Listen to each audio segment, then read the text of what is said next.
Hello, welcome back to New to Hill Country podcast. I'm here with Kirk Parsley, the sleep expert. So we're super excited to talk about sleep and all the other cool stuff. I have been actually taking the apple cinnamon flavored Doc Parsley sleep remedy for a month now, and Oh, I you got used to be a to. better person by now. Yeah, I feel Yeah. like a better person. I feel like a good person now, not so cranky. But I used to really wake up so much in the middle of the night, just have to go pee and all. But actually, for the last, I don't know, week or so, I have been sleeping through the night, and that's been wonderful. I didn't know what it was like to sleep through the night. So I'm excited. Before we begin, we will give a shout out to our sponsors. The first one being SPG Texas. It's a premier jiu-jitsu martial arts gym for kids and adults. We're located in New Braunfels, Texas. We have a lot of family members. We already built a really wonderful tribe and community. So if you're interested in starting martial arts or you've been doing it, but you want to have a really good experience of learning and enjoying the community, you should come check it out. Yep. And then the second sponsor, I'll let you. Our other sponsor is Element, LMNT, electrolyte mix. Been using that now for, I think I'm on 2 years. I've been using it. Yeah, that sounds about right. Mm-hmm. And man, that's like, really just clears the brain cobwebs and everything. Like, I don't know. I think just people think most people aren't drinking enough water, period. But then are they drinking something they just probably shouldn't be drinking? I feel like it's like just an amazing way to get your hydration. Tastes great, and you just hit the hydration needs on a level that you probably didn't know could be satisfied in that way. You think you've been hydrated, but you really didn't know the difference, and it's something that you have to experience to really get what people are talking about with that. But yeah, we love the Element. We're kind of addicted. And we love the sleep remedy. Yeah, we love this. I'm excited. I'm a big fan of Doc Parsley Sleep Remedy. Yes. I've been using it now for Any month now, yeah. Yeah, I don't know if I'm going on a full year of it. I'm probably somewhere about 8 to 9 months, I would guess. I've been using it, and yeah, I love it. I pretty much won't sleep. I mean, like, it's not like I couldn't sleep without it. I can still fall asleep without it. Every now and again, I'll forget to bring a box home from the gym or whatever, and I'll go like a couple days without it. I noticed the difference in the quality of my sleep right away. Like, I slept, and I may even not have woken up or anything, but just the extent to which I feel rested when I wake up the next day is just not the same. So thank you, Kirk, for that. And We'll talk a little more about that. yeah, hopefully we'll talk about that a little bit more. Let's start with. Yeah, so let's just start with Kirk. I don't really know exactly kind of much about your background in terms of like how you came to Texas, or if you were always here, or tell us everything that you can. Man, how did all that slip by? Yeah. We've never had that conversation. Unbelievable. I That's funny. Yeah, so actually, I grew up in Texas. I'm actually a 12th generation Texan, so my family's been here kind of since the beginning. And I grew up like the first half of my childhood in Beaumont and Kemah area, like just basically Houston Ship Channel. And then my mother got remarried and we moved out to Katy, Texas, which was like a kind of like a small rice farming town. Had some suburbs starting to grow there, but it was pretty far outside of the city. We kind of rode dirt bikes everywhere, and drove our Jeeps off road, and it was pretty country. Nice. And now it's just been swallowed up by Houston by all accounts. It's just like part of the concrete jungle out there, and I haven't been back there in probably 15 years, but last time I went back, I couldn't even find my house because everything had changed so much, and I just couldn't remember enough to figure out where I was. A lot of street names changed, and all the landmarks I used to use were gone, and couldn't remember all the street names. So yeah, that's changed a lot. And then, but of course, I joined the military right out of high school. Actually, dropped out of high school to join the military, and got shipped off at 18 years old. I think I was 18 years and like 17 days old or something, and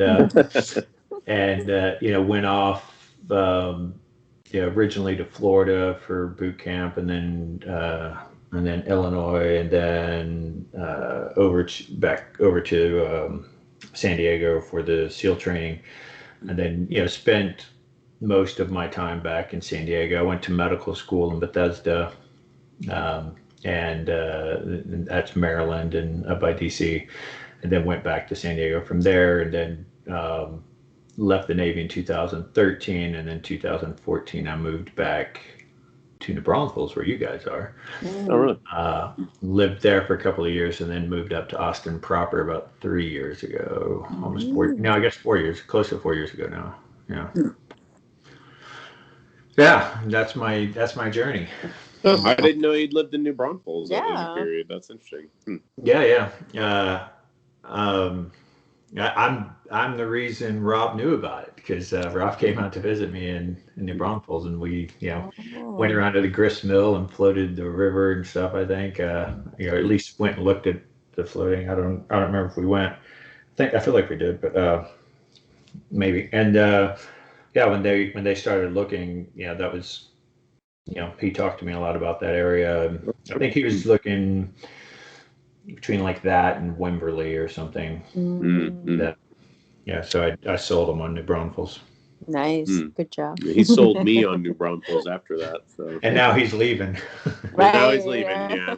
The ping pong ball that is the Wolf Clan. Right. Sure. Yeah. It's all good. Yeah. I think they'll be winter Texans. I really foresee that. I think once they, and I don't mean this, I just think when they experience the Montana winter. Mm-hmm. Cold, That Montana winter when they have to shovel the snow off the top of their car. Right, the long winters that will come. I mean, I'm trying to convince my dad to be a winter Texan all the time, because they're up in Iowa, and I'm always trying to convince them to move over here. What part of Iowa? Dubuque, Iowa. Okay. My dad lives in Waterloo, Iowa. Okay, yeah, very close. I mean, so actually, the Waterloo Cedar Rapids area was where I was considering putting a gym instead of New Braunfels. I actually not Waterloo Cedar Rapids, fairly close to their Cedar Falls. I was actually looking at Cedar Falls, and it was just honestly too cold. That was like I remember I went there, and I didn't dislike Cedar Falls, but I just remember I hit that area when I was doing my research, and there was just like a horrible cold snap that was coming through, and it was it's cold in Iowa when the Iowans are cold, and they're not like being like, oh yeah, it's like this is no big deal. They're like, oh man, it's really cold today, and it was just like horrible. I remember I was at a restaurant by myself, and they had a whole bunch of bourbons on the menu that I wanted to try, but then there was no way for me to be able to drive back to my hotel. And I was talking to like John Frankel in Korea and over like the phone, and he was like, oh, just sleep in your car. And I was like, dude, I'll die if I sleep in the car tonight. Like, it's that cold. Like, I would never wake up again. That happens in Alaska all the time, man. Right. People get stranded and try to ride it out in their car. They run out of gas and freeze to death in their car. Yeah, no, I can that I could acutely imagine. The coldest I've ever been in my life was actually Chicago, and that's with consideration of me doing a lot of cold weather training and operating in the SEAL teams, and backcountry skiing through Scandinavia and Alaska and all that stuff. And the coldest I've ever been in Chicago. It's like there's really that wind was so damn cold. There's the base right there on the lake, and you'd walk outside and it literally just blew through all your clothes like you were nude. Like it was, it was awful. Every day, I used to walk to the to get breakfast every morning. I walk to the mess hall and I'd be like, I'm not gonna make it. I'm not gonna like. I didn't know what I thought was gonna happen, but I just like I didn't feel like I was gonna make it. Like every day, it's like it's too cold. Something's gonna happen. No, that cold wind off the lake there is something else. I've felt it. Yeah, it's nasty. It gets right in the bones. Yeah. So, so right now you're down in Florida, and it sounded like you're doing some research. What can you tell us about that? Yeah, well, I mean, you know my backstory, and I guess we'll get into it. But I still get a lot of requests from special forces guys and former special forces guys, and they're of course dealing with the sequelae of their chosen profession. Especially after 20, 25, 30 years of that lifestyle and kind of all of the all of the blast related head trauma, as well as like just regular concussive head trauma. And and then of course they have all the other stuff that I worked with them on, with as far as all of their sleep issues and hormonal dysregulation and all of that, which goes hand in hand with the head injuries. And so anyway, I'm involved with a lot of philanthropic organizations that want to give money to former special forces guys to help them, reset and get better for their next career and get whatever treatment they can, exceed obviously what they're going to get in the VA or just traditional healthcare, because it's questionable as to whether it's really disease, and that's what medicine is good at, it's treating disease, and this is sort of more of a performance issue. And because they're always coming to me and asking me about things, and it's usually something they've studied up on, or one of their friends has done it, or they've tried it themselves, and then they want to know what I think about it, and should we pay for SEALs to go through this? And so I always try to do my due diligence and do my, I do whatever research I can online. I talk to people, and then I usually go down and, work with the people who are implementing it and experience it myself if it's appropriate. So, I'm out here in Florida. One of my friends from the Navy he was a Navy dive officer, and he now owns a hyperbarics facility here in Tampa. And we worked out a way to make it somewhat affordable for me.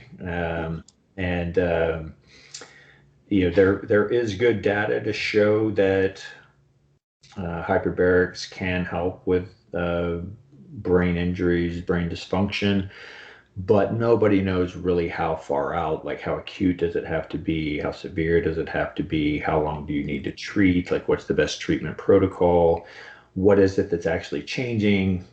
A lot of that data isn't there. So I basically just out of interest for the community really said, well, I'm gonna go down there and I'm gonna go do the treatment myself. And then I'm going to see, and I'm just going to test everything I can think of to test, and I'm going to see what changes. So I'm journaling and doing my subjective experience on it. But I'm doing as much objective stuff as I can as well. So I've done like EEGs and neurocognitive learning and brain. I've done like a PET scan for the brain. I've done genetic aging. I've done a bunch of hormonal inflammation, oxidation metrics in blood, serum labs, DEXA scan for body comp, and then just sort of routine vitals of, weight and blood pressure, heart rate, like all of that stuff, taking all of that every day, logging all my activities and my exercise and my nutrition, and I'm just going to see what I get out of it. I have another SEAL buddy that I went through SEAL training with. He did 30 years in the SEAL teams, or 28 and a half, I think. He was a combat SEAL up until his retirement. So he has a lot of exposure to all of that. And he's going to come out and he's going to do a different protocol that I'm doing, as far as timing wise, but it's going to be the same number of treatments, and we're going to do all the same testing on him. and we're going to see what he gets. And then if we can prove the concept, then we'll put in for an IRB and try to get some proper research out of it. But for right now, we just need to figure out whether or not it's interesting, and I'm sure it will be. Okay. Does it feel pretty good? You like doing? I've never done that. I have actually no experience with that at all. So, I mean, it's kind of dull. I mean, you're just laying in a tube for an hour, listening to air circulate around. But there's definitely a little. I wouldn't go as far as to call it euphoria, but just like, something in that vein, kind of for the first several hours after you get out of there, you just feel sort of really peppy and happy and optimistic and a little more ambitious. And so that's sort of the daily.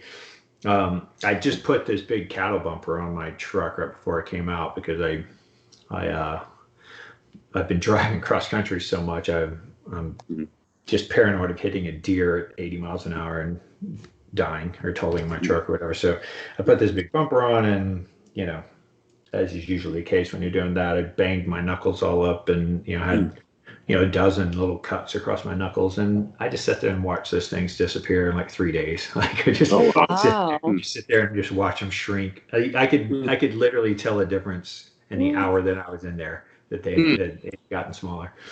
And then it builds up in your system, like the oxygen saturation builds up over the course of the week, and so you get more and more durable effects the longer you do it. And so that's kind of what we're trying to figure out, is sort of like where's the minimal effective dose of that, where's the optimal effective dose of that, and what's reasonable and what's practical, and all that. Fascinating. Wow. So actually, this just kind of, we should maybe go back just for people that don't know you, and talk just a little bit about your background and how you came to be where you are today and stuff. So I don't know where you want to jump off into that, but you joined the military, you became a Navy SEAL. I actually don't know the absolute timeline on most of that stuff, so I'll let you take it from there. So. Yeah, sure. I, as I said earlier, I dropped out of high school and joined the military to be a SEAL. Obviously, I was fortunate enough to make it through SEAL training and become a SEAL, and then so that entire enlistment was like, I don't know, 6 years and some change. It was slightly under 7 years or something I was in.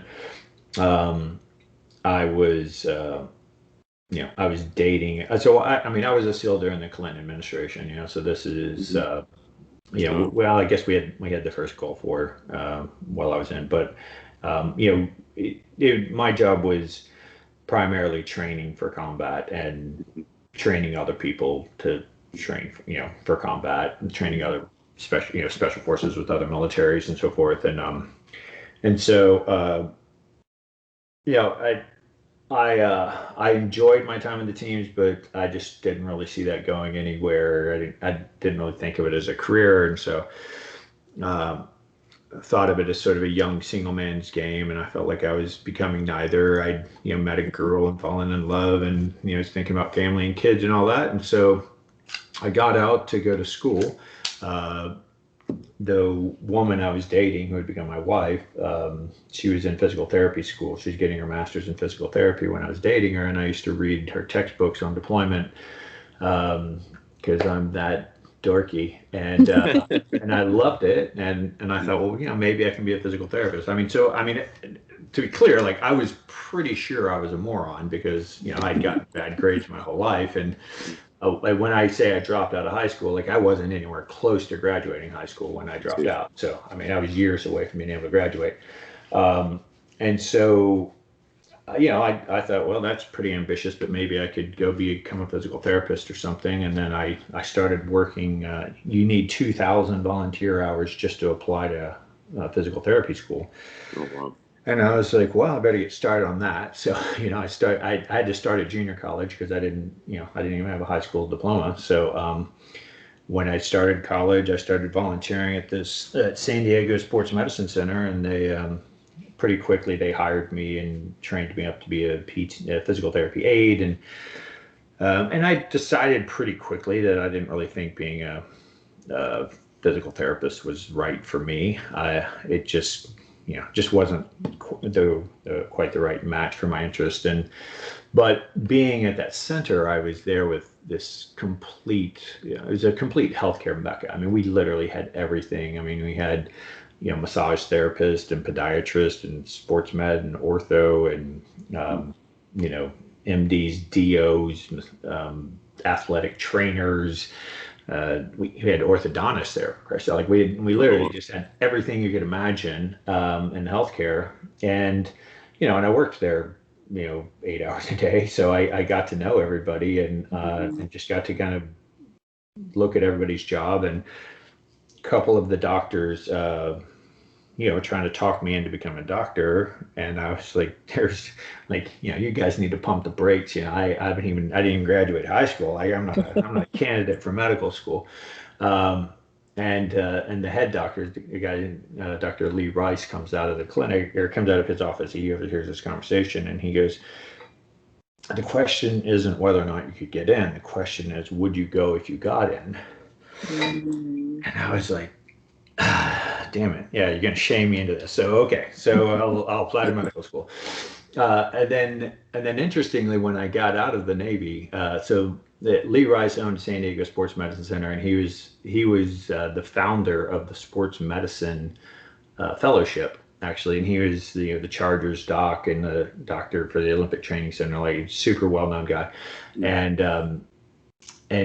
he owned that center when I was in college, and then when I left and went to medical school and did my time in the Navy and all that, he opened up the first concierge practice in Southern California, and he had this concierge practice, and it was just this really well-known thing, and it was super exclusive, this high-end executive program, and he actually brought me in as his successor to that after I got out of the Navy. Oh, wow. So it was a really cool kind of full circle thing.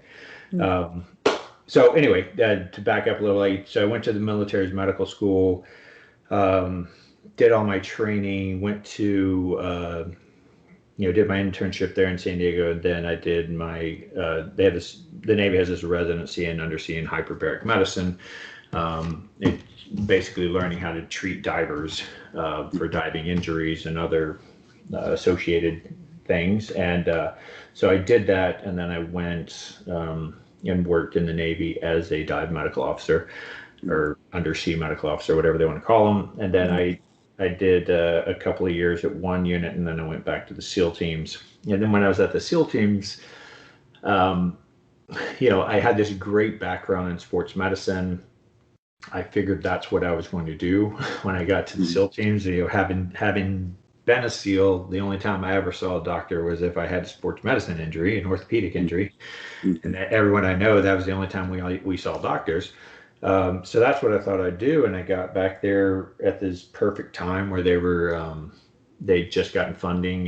Like any place in the military, it takes 5 to 10 years to get the money for any program you design, and so I got there to coincidentally at the time where they were going to start building this facility. And I'd worked in sports medicine for years, and I built a clinic already, and so it was a perfect fit. And they put me in charge of building this clinic, and I was instrumental in hiring our very first athletic trainer, our very first nutritionist, our very first strength and conditioning coach, our very first physical therapist. We built this sports medicine facility. And we got people from, the Olympic Training Center and major universities and professional sports teams. Like, we got the best of the best. And then I was the dumbest guy around, right? Because we'd hired all these super expert people. And then, the way the military works, when you're the dumbest guy, they put you in charge and they tell you to supervise. And so that supervised this clinic. And then, can you guys still hear me? Yeah. Okay. I Absolutely changed on my computer screen. But my office, I'd built out this facility, and my office was in that facility with all these other sports medicine folks. And all the guys in there getting treatment, they would just slowly drift by my office and come in, close the door behind them, and be like, "Hey, man, can I talk to you about something?" And like, I need to tell you what's going on. Because SEALs are a lot like professional athletes. The worst thing you can do is put them on the bench. And anything is better than not being able to do their job. And so if you have the power to remove them from their job, they aren't going to talk to you. You know, they're going to tell you exactly what they need to tell you to get away. But because I'd been a SEAL, and because I'd been a SEAL recently enough to where there were still, you know, active duty SEALs there that I knew and I'd trained with and deployed with and all that other stuff. And I had a reasonably good reputation, and so the guys would come in and they'd trust me and they'd say, "Hey, here's what I'm going through." And you know, they had the same symptoms that they have now, but nobody had heard it before. This is like 2009, and they came in and they were, you know, saying that, you know, they couldn't concentrate, they couldn't focus, they couldn't remember anything, their motivation was terrible, they were very moody, they're very emotional. You know, they were eating a perfect diet, they were working out, you know, on a prescriptive workout program designed by our strength and conditioning coaches and trainers, and they were getting fatter and they were getting weaker, and they just couldn't figure it out. And you know, they didn't have a disease though. They just weren't performing to where they felt like they should perform. And they weren't themselves. They weren't who they perceived themselves as being. And there was this disconnect between, you know, this meat suit that was performing a certain way and what they thought, who they thought they were, and what it should be able to do and what they should be able to do. And you know, to be honest, I didn't have a clue.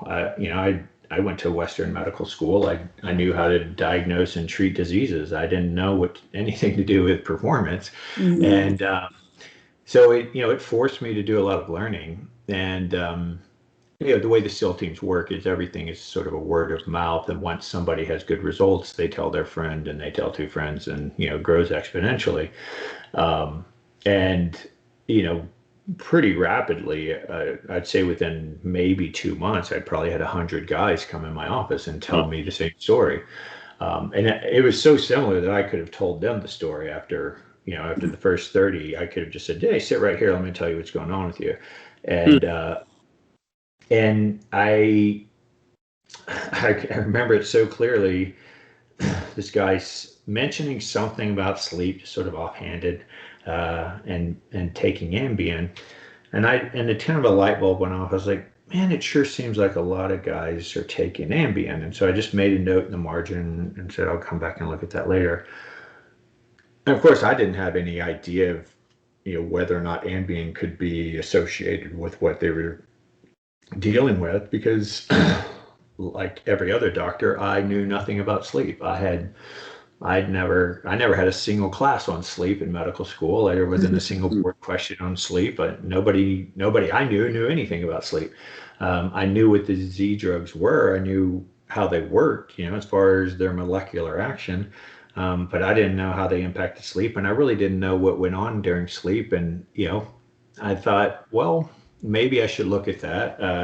I went back and looked through the notes, and it turned out every single person that I had notes on was taking Ambien. I thought, oh, well, maybe there's a correlation there, right? So I just had to really start cramming a bunch of learning and figuring out if this could be associated with what these guys are feeling, because I was thinking it was, you know, adrenal fatigue or shell shock or combat fatigue. You know, it's one of these sort of nebulous things that, but it would be great if I could find something that, you know, that I could really grab hold of. And I was doing this full battery of serum tests. It was just a shotgun because I didn't know what I was looking for. So I just basically take it all, like, you know, take 14 files of blood and like, just give me every lab value and let me see if I can see any patterns. And, you know, there was a pattern. I mean, these guys looked like, on their labs, they looked like they were 55, 40 pounds overweight, pre-diabetic, and what we call metabolic syndrome, which is sort of like low anabolic hormones combined with prediabetes. And that's what their labs looked like. But yet the guy sitting in front of me was 30 years old with six-pack abs and, didn't make any sense. So, this is all kind of going on at the same time. Fortunately, the SEALs already had somewhat of a celebrity status about them. And I could call, the guy. Like I could read somebody's book or watch somebody lecture, see someone's TED talk, see someone on television. I'm like, hey, I call them and say, hey, I'm really interested in working with you. I'm the doctor for the West Coast SEAL teams. Could I come train with you? Could I consult with you? And every single one of them said yes, and they were all very gracious. And I got to learn a lot really quickly. And there's a scientific concept of Occam's razor where, the solution with the least number of assumptions is most likely to be correct, or in other words, just like the simplest solution is most likely to be the solution. And so, I wasn't naive enough to think that lack of sleep would correct every problem they were having. But it was true that lack of sleep could be causing every problem that they were having, right? Once I learned more and more about sleep. And so I started beating that drum and I started trying to sell that to the community. Now you can imagine, I chose probably the two worst professions for sleep, right? Being a Navy SEAL and being a doctor, like two professions that don't really seem to value sleep. And now here I am telling them that, hey, you know what your big problem is? You guys aren't sleeping enough. You aren't putting enough emphasis on sleep. And they're like, what? That's sleep. That's for cowards and weaklings and, soft people, whatever. It took a while for me to convince, but, all these people who came through to see me, I got them all off of their sleep drugs. And, that's where the supplement came from, because I had to give them something in the place of their sleep drugs. I couldn't just take away their sleep drugs and tell them go sleep, because obviously they couldn't sleep or they would be on sleep drugs. And so we worked all. Really, I owe them. They were instrumental to it. We worked on the formulation together, like what was the right combination of supplements and what concentrations, and got all of them off of sleep drugs. Got them all on some daytime over-the-counter supplements, and I was quadrupling, quintupling their total testosterone levels and dropping their oxidation down 300-400%, dropping their inflammation down 300 or 400%, and improving their insulin sensitivity and all this other stuff. And it was just really through lifestyle. It was primarily around sleep, and then it was around some supplements to encourage rebuilding their hormones, because one of the big things that happens with sleep deprivation is it wrecks all your hormone regulation, and that's the most immediate thing that you're feeling every day when you don't get enough sleep. And after a while, there was enough people who were believers, and they started putting me on stages, pre and post retreats with guys like Rob Wolf, and I met Rob through doing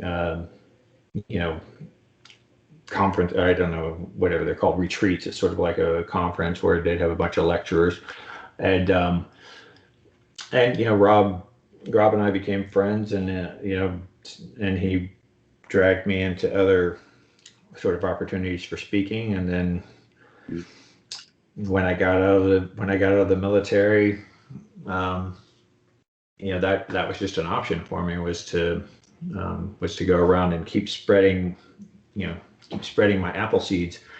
And so I just ended up becoming this sleep guru, or whatever you want to call me, sleep enthusiast. And now that's what I'm best known for. But of course, when I work with clients, I do everything. I work on overall performance, but I do harp on sleep because I do think it's the most underutilized. And now actually it's much better. Here just 12 years later or something, I think most people have been exposed to hundreds of sound bites about how important sleep is. But if you go back to the memory hole, 10 10 years ago, that did not exist. Nobody was talking about it. Sleep was still for the weak, and sleep was still a luxury. But it's gaining some traction now, so my job's not so difficult anymore. I mean, you gave us that we had that seminar with you a few months back, and the biggest takeaway for me was to really get rid of the guilt of sleep, Right. having enough sleep, because we're so conditioned, like from early on, that if you sleep in or if you have enough sleep, you're lazy, you're not productive, and so Right. you always try to almost compete. Like, I only slept for 3 hours or 4 hours, Right. therefore I'm like most productive person in the world. And I grew up in that environment, so it was really big for me to really have that mental shift. Yeah. Well, I mean, I think a lot of the emphasis around performance and any westernized civilization where time is money, and achievement is the way to make more money for your time. But those cultures, by and large, the philosophy is, the unspoken philosophy really is that we're going to select out for the winners by seeing who doesn't break, essentially, right? We're just going to keep grinding harder and faster and harder and faster and harder and faster until enough people fall away because they're broken, and then whoever survives is like, that's the winner. And that's not a very healthy way to go about life, and you aren't necessarily losing the weak people, you're losing people who broke, which there's a fair bit amount of chance, luck, and timing into such a thing. I feel the same way about SEAL training. I mean, 90% of the people who try to be SEALs don't make it through SEAL training, but at least half of those guys would have made really good SEALs. It was just a matter of timing for a lot of those folks. And had they come a year earlier, a year later, they might have been a different story. And I think it seems to be true in everything I've been through. Whether it's academic rigor or physical rigor, it's just I just believe there's a very significant amount of chance and luck involved. Yeah. Should we go into the questions at this point? I think we have a couple of questions, and so there, when you can have that, but we just had a few questions from people here at our gym. Some people I'm sure that you've met. Do you remember Bradley Fainer? Big tall guy. Of course I know Big Brad. Sure. So he's probably gotten really good now. He's going to beat me up next time I'm there. He's getting better every day. I'll say that. Like, yeah. I can see the time period where I'll be able to submit him just getting narrower and narrower every time. But it's like, what is he, probably 6'5", 6'6", 240, something like that. He's a giant. It's like, he's a big boy, and he's got that youth on his side.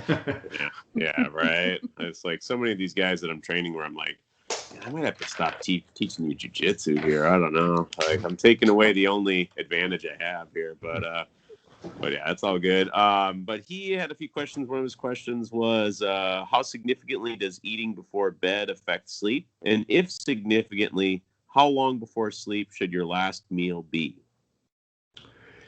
Yeah, that's a really common question I get, and I should probably come up with a panned answer, but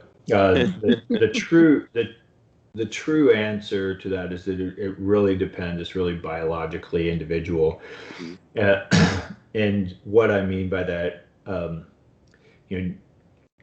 say your genetic and your overall health state matters to some degree, but I wouldn't say that's the biggest issue. The biggest issue is just your insulin sensitivity. So Bradley, I don't think, needs to worry about when he eats, because he's young and he's fit, and I'm sure his insulin sensitivity is fine, and it doesn't matter. So one of the areas of your brain, I'd say the area of your brain that's the most impacted by sleep and sleep deprivation subsequently, is the prefrontal cortex. And prefrontal cortex, that's our simulator. That's the part of our brain that allows us to be the smartest animal on the planet. It allows us to think through things without actually having to do them to figure out if they're going to work. And as far as we know, we're the only animal on this planet that does that. That we can say, well, I could do this, I could do that, and I could do that. We can compare and contrast those ideas in our head. And that region is responsible for what we call executive functioning, which is, sort of intuitive. What that means is that think of like what a C-level executive would be responsible for, and it's kind of those types of cognitive behaviors, complex problem solving, and planning and scheduling, and all that. And that region of the brain, because our brain is so heavily our brain is so heavily dependent upon glucose. And in fact, if you don't have blood ketones, beta hydroxybutyrate, which would only really come from starving yourself or deliberately being on a keto derivative or ketotic diet, then your brain is really exclusively dependent upon glucose. And because that region of our brain is so important, and it is sampling all of our hormones like all the time, really rapidly, everything floating around our bloodstream, our brain is constantly analyzing. And when there is a significant change in blood glucose, that stimulates that region of our brain that's associated with fight or flight. Now, it doesn't necessarily throw you into fight or flight, but you have to think of it like this. Every mammal on this planet sleeps, and every mammal on this planet uses the sun as its cue as to when to be asleep and when to be awake. Obviously, some are awake at night, some are awake during the day, so that it can change how they use it, but all animals use that as their cue. The only time that any animal on this planet deprives themselves of sleep, other than humans, we do it to ourselves intentionally. No other animal will do this to themselves intentionally. The only time any other animal will deprive themselves of sleep is if they are starving to death or they're being hunted. So if they're being preyed upon, they will sleep as little as possible, obviously. If they are running out of food, they will wake up earlier, they will stay up later so that they can travel greater distances and have more opportunity to find some food. By the way, it will also change their brain and cause them to take more risk and try more novel foods because they are starving to death. And our brains do the same thing when we're depleted on that. But the point of it is, if you go to bed and you have whatever your blood glucose level is, it doesn't matter. You could be diabetic and you could have a blood glucose level of 400, and it could go from 400 to 300 really quick. Or it could you could have normal blood glucose and it could go from 90 to 50 really quick. And either way, it's not the absolute number that matters, it's the rate of change that matters. And your brain picks up on that rate of change and says, that blood glucose is dropping too quickly. We must be starving. And it fires off your fight or flight system. Your fight or flight system, that I'm oversimplifying that, but this is the area of the brain that most people have heard of, the amygdala, which is sort of like our alarm sounding system, and then the regions of our these little glands that sit on top of our kidneys. Kidneys are the renal system. These are adrenal. They sit on top of the renal system, and our adrenals secrete stress hormones in response to the brain telling the adrenals that, hey, we've got some stress going on here. We need to prepare ourselves to fight or flee. And so you will actually wake yourself up from stress hormones. Now, stress hormones get a bad rap. They get this rap of, they're like, stress hormones will kill you. Stress hormones are bad for you. Stress hormones will give you a heart attack. Stress hormones make you fat and all this. But stress hormones also keep you alive. Like if you don't have cortisol, you're dead.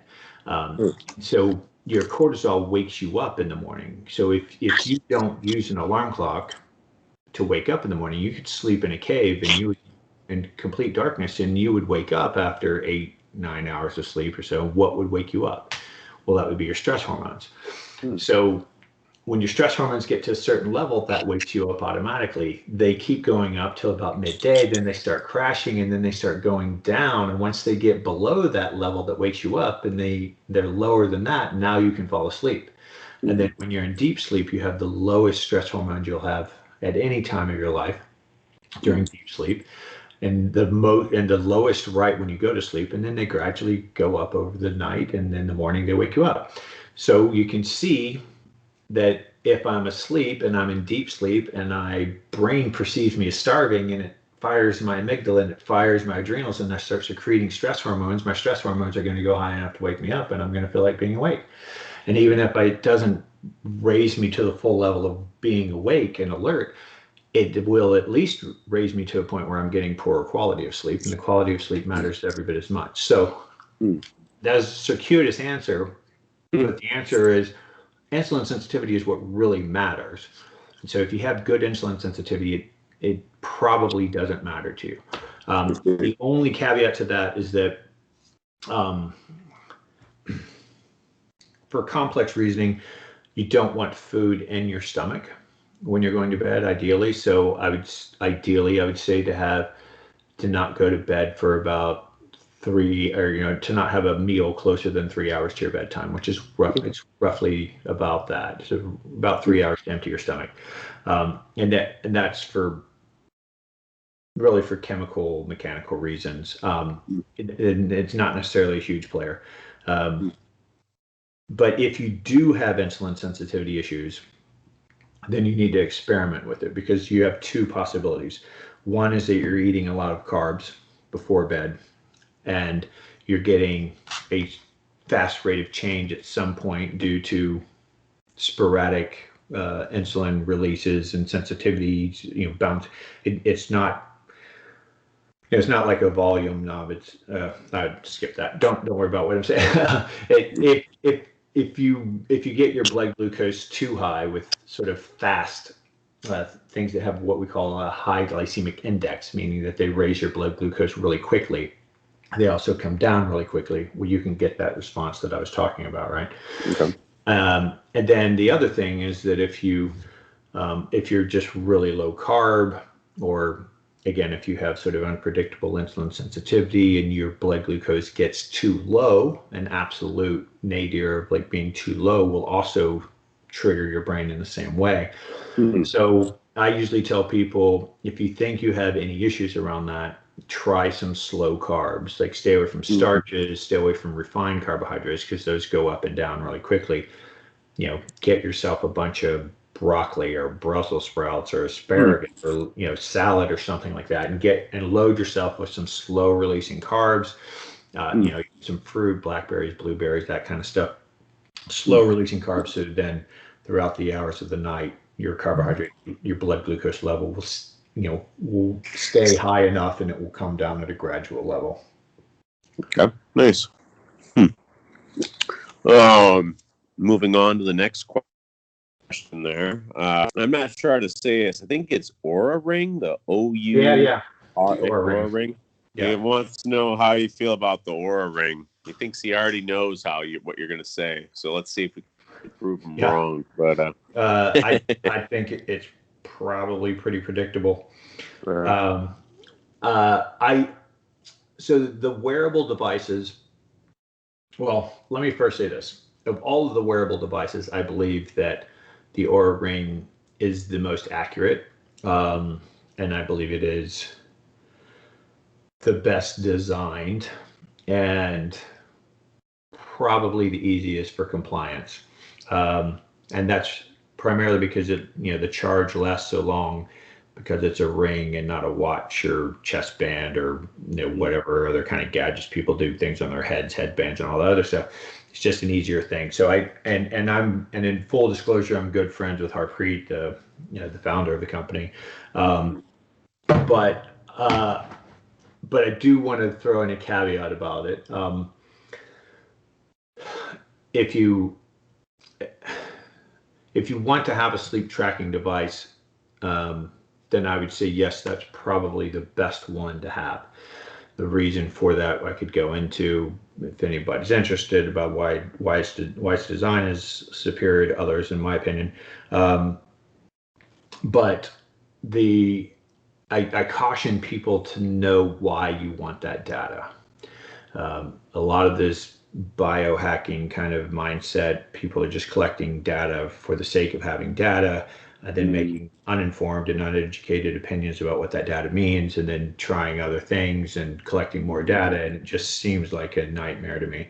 So what I tell people is if you feel like you really need that data for compliance around sleep or heart rate variability or whatever you're using it for, as long as you know why you're using it, and then personalize that to you. And what that means is the Oura Ring, although I believe it's the best and the most accurate, it still is running an algorithm, and it's this idealistic algorithm of this percentage of your sleep should be this, and this percentage of your sleep should be this, and the progression through that the night should be this, and then you can get a score of like you 100%, you have a great sleep night.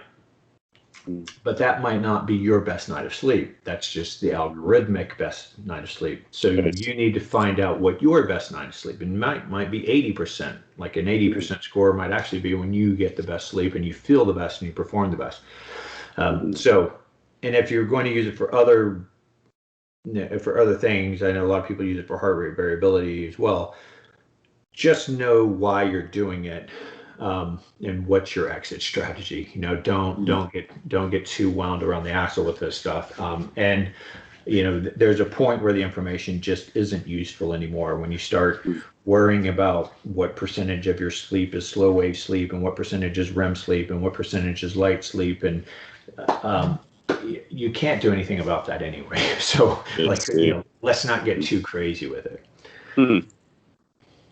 Okay. How do you feel about the blue light blocking glasses? Are these good or bogus or? Yeah, so I actually see that. That ages me. So when I first started my sleep lecture, the last slide I gave people a bunch of resources to do things to help them improve their sleep. And a lot of it was sleep hygiene stuff, and some of it would be things that people now call biohacks. One of the things was glasses, but nobody made blue blocking glasses for the purpose of blocking blue light yet.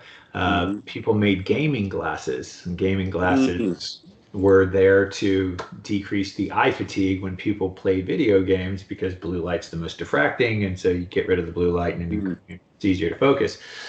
And so I told people, just go buy these gaming glasses, go down to your game stuff and buy these gaming glasses, and they work. Now, the technology is more sophisticated now, and it definitely works. So super quickly, the way we all evolved, as I was saying, every mammal on this planet uses the sun as its cue. And the way we evolved is when the blue light leaves our eyes, right? It has nothing to do with light in general. It's when the blue light leaves our eyes.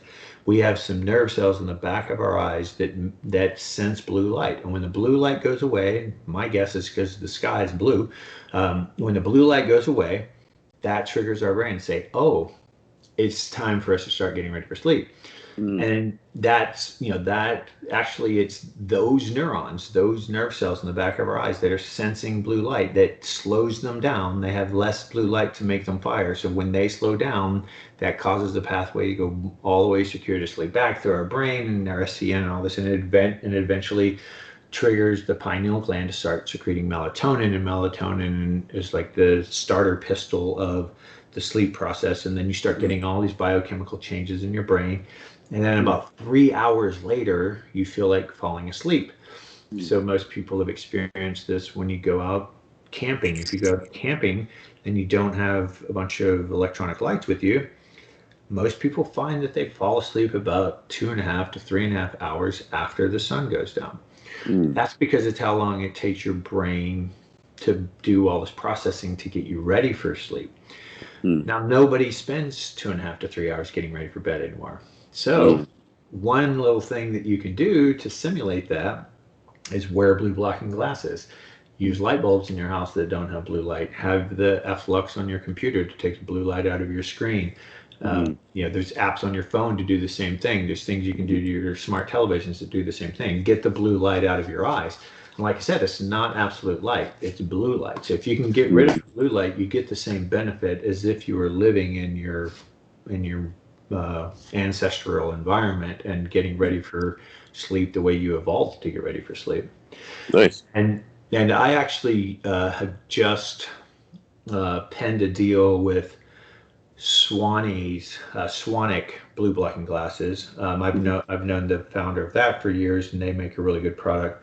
And so on my website this month right now, as part of our Valentine's sale, I'm basically giving my commission as an additional discount to anybody who buys them from my site. So I'm not making any money off of them, and the commission I would make, I'm just giving that discount to the customer.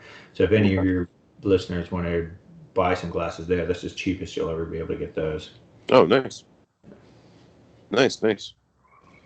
And we can just, Kirk, at the end of this, text me anything you want in show notes. Like any type of links, like links to your website, like any kind of stuff like that. That way people can find it pretty easily. They don't have to like kind of look back through the show and try to remember something.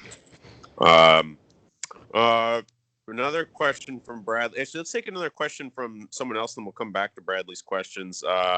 Brittany asked about people that are working like 24-hour shifts, like first responders, and how, and basically her understanding is that, people that work these 24-hour shifts, when they try to come down off that and get their sleep back, there doesn't seem to be any way to really do that. Do you have any tips for dealing with that scenario? And are there any supplements that could help them to deal with that scenario?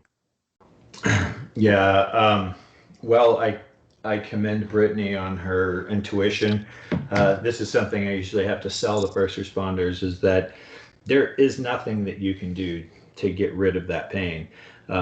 What you can do is mitigate against some of it, but you're born into this contract. That you don't have any say over it, just like you don't have any say over whether or not you're going to die eventually, or gravity is going to affect you. And this contract basically says that after being awake for 16 hours, you need 8 hours of sleep to repair and recover and be ready for tomorrow. Now, if you don't get 8 hours of sleep, tomorrow still comes, and you'll figure out a way to get through it, but you won't be fully recovered and you won't be fully prepared. You'll be slightly damaged, and you'll start to decay, and that's what we call aging. And so if you think about it, a kid not only repairs 100%, a kid repairs 101%, 102%, right? And they wake up the next day better, faster, stronger, taller. And then at some point that plateaus, and then it starts going the other way.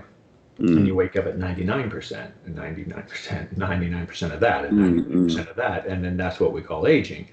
And so when you're doing something that forces you into chaotic sleep cycles or just sleep deprivation, you're doing that to yourself. There's nothing you can do to reverse. There's nothing you can do that doesn't make that true, right? That's the 2 + 2 is 4. There's nothing I can tell you that's not going to make that true.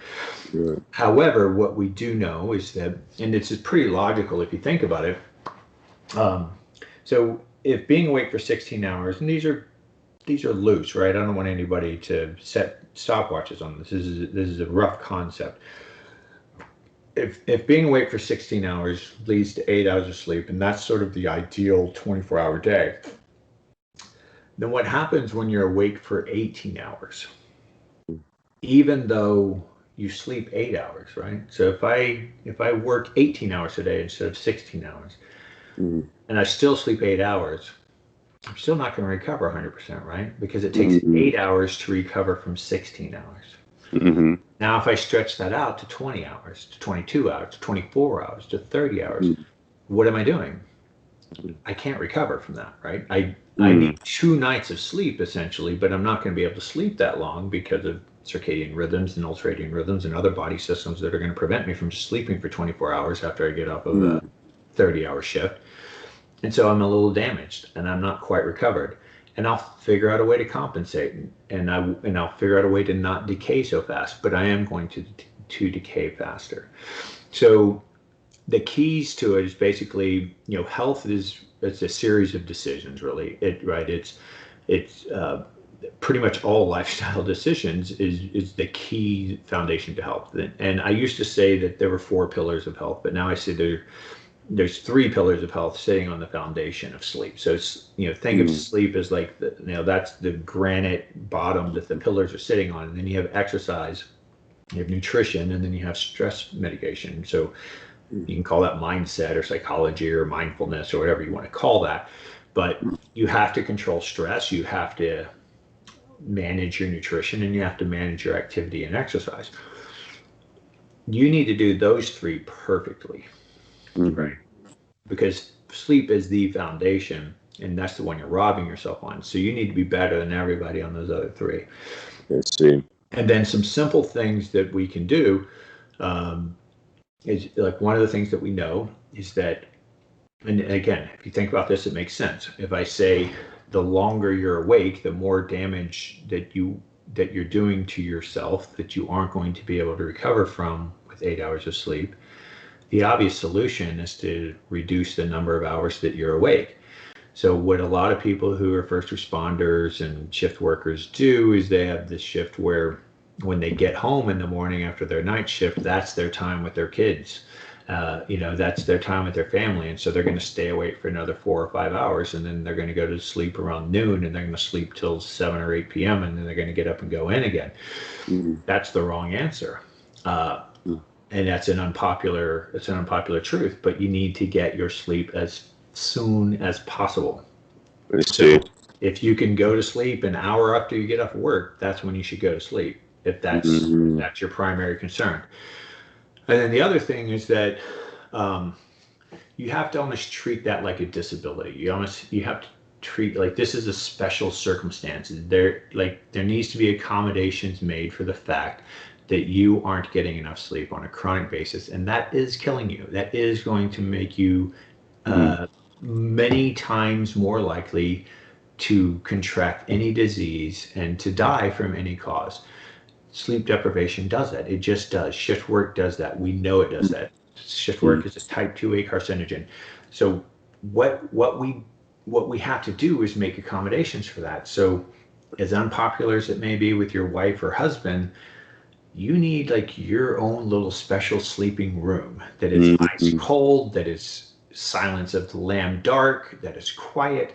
And when you go in there and sleep, nobody ever disrupts you, because that's right. You're trying to compensate for this tragedy that you do to yourself every day. And everybody who cares about you should want you to be able to do that. And so I tell people, if you have a little study or office or a big closet, I don't care, like something that you can make cold and really dark, and put a bed in there, and make sure you're really comfortable, and wear earplugs if you have to, and get in there, and you get your sleep as soon as you possibly can, and you sleep the best you possibly can. Now throughout the day, you can take phosphatidylserine. Phosphatidylserine decreases cortisol levels. It decreases the stress hormones in your blood. And when you don't get enough sleep, you end up with higher stress hormones. And stress hormones are catabolic, meaning that they take complex tissues and they break them down into simple tissues. Anabolic is the opposite. When you take amino acids or eat proteins that get broken down into amino acids, and then you build muscle out of that, that's anabolic. When you're starving, your body actually eats that muscle to break it down to get amino acids, and that's catabolic. And so stress hormones are catabolic. That's what makes old people, shrink and lose their muscles and lose their bone mass and stoop over and all that. That's what that process is. So if you take phosphatidylserine, like you're going to run around with high stress hormones if you have chaotic sleep. 1, 2, most people with first responders have a pretty physical job. And so they're going to have more stress hormones from that. And then they're in a stressful job, right? I mean, it's first responder. So these people are just going to have higher stress hormones. That's, again, higher catabolic activity. So take phosphatidylserine during the day. My sleep supplement actually has some phosphatidylserine in it, just to help you make sure that it goes down low enough to help you sleep at night. And the other thing is just to monitor all of your blood work, and make sure that your micronutrients are spot on as well. Work with a functional medicine doctor and make sure that all your micronutrients are where they should be. And again, you need to be super diligent with your nutrition, super diligent with your exercise, and super diligent with your stress mitigation. All right. Well, that was awesome. Like that's a great, interesting thing. What was it called again? Say it nice and slow for me. I'm like terrible. Phosphatidylcholine. Yeah. Tittle, Uh-huh. Phosphatidylcholine. Tidyl. Serine, Serine. Okay. Phosphatidylserine. Okay. I just never heard of that before. That's like first time I ever heard that word. So You won't really see it used for that, but there's research on it for doing HIIT training, and they established really clearly that when you do super high intensity exercise, one of the things that you get is big, obviously, lactic acid flush, and you get subsequent stress hormones and excess cortisol, which is counterproductive to the workout you just did. And they found that giving phosphatidylserine decreases cortisol buildup during that phase, and it decreased lactic acid as well and improved lactate threshold. And so I just extrapolated that out and said, I bet you that'll work for sleep too. And then I started giving it to the SEALs for sleep. Then sure enough, it helps. So. Interesting. Okay. Cool. Well, I'll put the plug into anybody listening. You can pick up Doc Parsley Sleep Remedy here at our gym. Besides finding it online, if some people just like to just roll into a place and pick it up, you can always get it here at our gym. I feel like we should probably start to call here. I wouldn't mind doing this again. I actually have a whole slew of other questions that I would like to get into my own, but we got through most of Bradley and Brittany's questions here, and I think we'll have a chance to do this again. I think at some point. So basically, I'll tease everybody, but I would actually like to talk to you about meditation and sleep and kind of what I've been teaching meditation for like 20 plus years. I think when I started, there were a number of studies that people used to talk about, and I'm probably still using those a little bit here and there. And I'm kind of curious where the science has gone from there, because I've spent absolutely zero time looking into that. I just meditate, but I'm very curious, like how, with a relationship to sleep and everything. But I will say this: I'll throw this on the record. Since your talk here at the gym, I have gotten 8 hours of sleep every single day. Sometimes I had to break that up.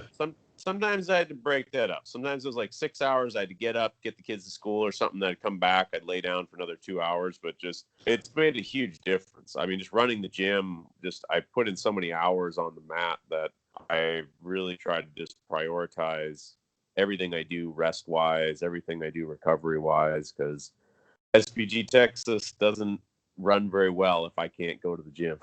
So I think that's right. That's just the reality of our business right now. So I'd like it to be different eventually, but that's just where we're at in our growth phase. So so I take it pretty seriously. Yeah, well, I'm always willing to come back. Cool. It's easy to get me to talk about sleep. Sure.